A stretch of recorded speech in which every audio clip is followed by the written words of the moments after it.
আসসালামু আলাইকুম। প্রিয় দর্শক, বাংলাদেশ জাতীয়তাবাদী দল বিএনপির মহাসচিব মির্জা ফখরুল ইসলাম আলমগীর সাহেব বলছেন যে গণঅভ্যুত্থানের বিজয়কে সুসংগঠিত এবং সংগঠিত করার জন্য একটা ঐক্য প্রয়োজন, সবার ঐক্যবদ্ধ থাকা প্রয়োজন। প্রিয় দর্শক, ব্যক্তিগতভাবে আমি এটাই মনে করি। তার কারণ দেশটা সকলেরই, সবাই মিলেমিশে করলেই ভালো। গণঅভ্যুত্থানের বিজয়কে সুসংহত করতে ঐক্যর আহ্বান ফখরুলের।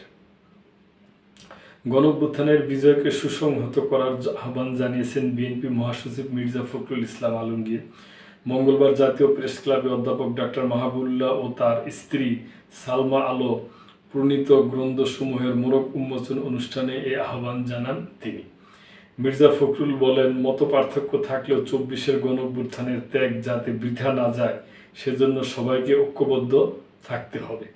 তিনি আরও বলেন, রাজনৈতিক দলগুলোর মধ্যে মতপার্থক্য স্বাভাবিক, তবে তা যেন গণঅভ্যুত্থানকে ব্যর্থ না করে এ বিষয়ে সতর্ক থাকতে হবে।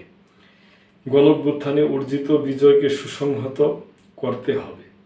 মির্জা ফখরুল অধ্যাপক ডক্টর মাহবুবুল্লাহকে দেশের রাজনৈতিক ও সামাজিক বাস্তবতায় এক অসাধারণ ব্যক্তিত্ব ও দূরদর্শী চিন্তাবিদ হিসাবে বর্ণনা করে তার প্রতি গভীর শ্রদ্ধা জানান। তিনি বলেন, ডক্টর মাহবুবুল্লাহ কেবল একজন শিক্ষক ছিলেন না, তিনি ছিলেন নাগরিক অধিকার, ভোটাধিকার প্রতিষ্ঠা এবং ন্যায়ভিত্তিক অর্থনৈতিক কাঠামো গড়ার লড়াইয়ে এক আপোষহীন সংগ্রামী যোদ্ধা। বক্তৃতায় বিএনপি মহাসচিব মির্জা ফখরুল ইসলাম আলমগীর অধ্যাপক ডক্টর মাহবুবুল্লাহর ছোট মেয়ের জন্মদিনে শুভকামনা জানান।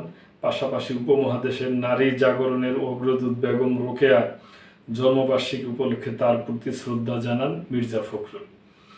কবি আব্দুল হাই শিকদারের সঞ্চালনায় আলোচনা সভায় বক্তব্য দেন জ্বালানি উপদেষ্টা ফাউজুল করিম খান, শিক্ষাবিদ অধ্যাপক আহমেদ কামাল, অধ্যাপক হায়াত হোসেন, অধ্যাপক দিলারা চৌধুরী, অধ্যাপক নীলুফার সুলতানা, অধ্যাপক নুরুল আমিন ব্যাপারী, ব্র্যাকের chairman doctor Zillur Rahman, BNP চেয়ারপারসনের উপদেষ্টা নজমুল হক নান্নু, বিপ্লবী ওয়ার্কার্স পার্টির সাধারণ সম্পাদক সাইফুল হক, দৈনিক ইনকিলাবের সম্পাদক এএমএম বাহাউদ্দিন, আমার দেশের সম্পাদক মাহমুদুর রহমান, পিআইবির পরিচালক ফারুক ওয়াসিফ, এটিএন বাংলার পরিচালক হাসান আহমেদ চৌধুরী কিরণ এবং অধ্যাপক মাহবুবুল্লাহ বড়র মেয়ে নায়লা তাহসিনা মাহবুব।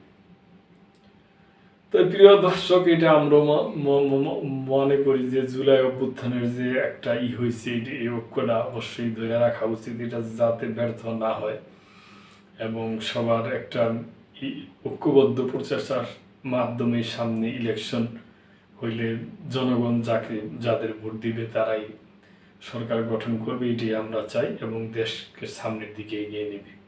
তো প্রিয় দর্শক, এই ব্যাপারে আপনাদের কোনো মন্তব্য থাকলে অবশ্যই করবেন এবং লাইক, কমেন্ট, শেয়ার করে সাবস্ক্রাইব করে মেম্বারশিপ নিয়ে আমাদের পাশেই থাকবেন। আল্লাহ হাফেজ।